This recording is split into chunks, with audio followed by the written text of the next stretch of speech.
नमस्कार मित्रांनो. महाडा लॉटरी पुणे 2025 ची प्रारूप यादी आज वेळेआधीच जाहीर झालेली आहे. जसं की आपण आपल्या व्हिडिओमध्ये म्हटलं होतं की म्हाडाची लॉटरी ही वेळेआधी होण्याची शक्यता आहे. तर त्याच दिशेने म्हाडाचे हे पाऊल आहे की त्यांनी प्रारूप यादी ही वेळेआधीच जाहीर केलेली आहे आणि फायनल यादी सुद्धा 17 तारखेला जाहीर होणार आहे. त्यामुळे लॉटरी जी आहे वेळेच्या आधी होण्याची शक्यता खूप वाढलेली आहे. आता प्रारूपमध्ये काय करायचं आहे की ज्या ज्या लोकांनी अर्ज केलेला आहे म्हाडा लॉटरीसाठी त्यांनी आपले नाव कोणत्या लिस्टमध्ये आहे हे पाहणे गरजेचे आहे. जसं की म्हाडाने आता 2 याद्या जाहीर केलेल्या आहेत. एक आहे ऍक्सेप्टेड लिस्ट आणि दुसरी आहे रिजेक्टेड लिस्ट. तर आपले नाव कोणत्या यादीमध्ये आहे हे चेक करणे खूप गरजेचे आहे. तर ज्यांचे नाव ऍक्सेप्टेड लिस्टमध्ये आहे त्यांना काही करण्याची गरज नाही, ते लॉटरीसाठी पात्र झालेले आहेत.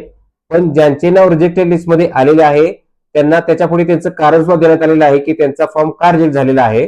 तर त्या सर्वांनी म्हाडा ऑफिसला त्या संदर्भातले डॉक्युमेंट घेऊन जाणे गरजेचे आहे आणि ते डॉक्युमेंट म्हाडाच्या अधिकाऱ्यांना दाखवून कसा तुमचा फॉर्म रिजेक्ट मधून ऍक्सेप्ट करता येईल ही प्रोसेस तिथे जाऊन करायची आहे. आणि हे काम फक्त आणि फक्त म्हाडा ऑफिसला जाऊनच होणार आहे. त्यामुळे त्वरा करा आणि उद्याच्या उद्या म्हाडा ऑफिसला जाऊन ही पूर्ण प्रोसेस करा. तर 16 आणि 17 हे 2 दिवस फक्त त्यासाठी असणार आहेत. तर त्यामध्येच तुम्हाला जाऊन तिथं पूर्ण तुमचे डॉक्युमेंट दाखवून तुमचा फॉर्म जो आहे तो ऍक्सेप्ट लिस्ट मध्ये आणायचा आहे.